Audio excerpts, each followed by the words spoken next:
what is real will prosper.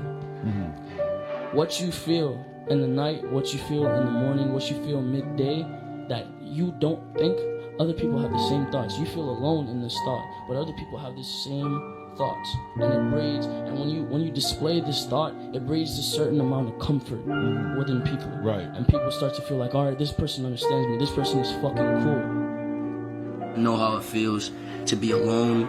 I know how it feels to be around people and feel alone. Like, I'll be around a million people and I'll like still feel alone. Like, even sometimes, like, all right, like, I'll go out, even with my own friends, like my previous friends, and I just would feel alone. And I'm just, like, you know, I'm in a position now where I was friends with a lot of people and I kind of felt abandoned. I've seen people choose material items over me. I've seen people choose status quo over me. I've seen people like when you give them ultimatums, they just choose everything besides you. So I've just been placed in situations that are very heartbreaking as far as like people, period. So, and they disappoint me. It makes me feel horrible, and it takes my very soul out of me. It breaks my fucking heart.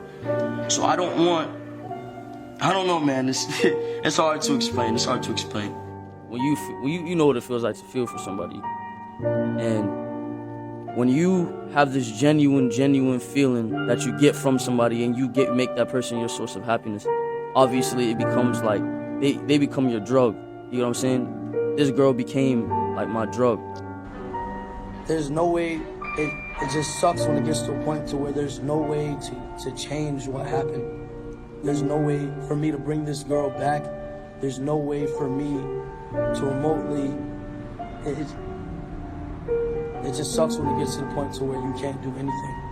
Whether people think they're alone, whether you're in a relationship, whether you're amongst 1,000 people, you are still alone, because your lies are not known by these other people. Your sins are not known by these other people. Until you confess your sins amongst another man or upon your God or even the devil or even what you believe in, nobody will completely know you. So no one will ever know if you're being honest. No one will ever know what you want them to know. No one will ever know what you want them to know, how you feel, you know? Right. So have you ever got, all right, it's like when a female goes and speaks to her nigga and she's like, oh, and he asks what's wrong and she's like, oh, nothing, you know? And then he's just like, all right, well, I tried, you feel me? That's not the response you want. Right. That made you feel alone, because this nigga, you feel like this nigga don't care enough to hear what the fuck you talking about, you feel me? So then you get this feeling of being alone, even though you're in a relationship at that. Right. So my thing is, like, I've sinned so much, I've done so much, I've seen so much, and I know what others don't know about me or about this world at that, and it's being alone. So you feel alone because you don't have anybody who truly understands everything that you've been through? To some degree. Yeah. It's just, it's some things are unexplainable, you know? Some things I can't sit here and talk about because people would think I'm weird, or people would think like that I'm crazy, you feel me?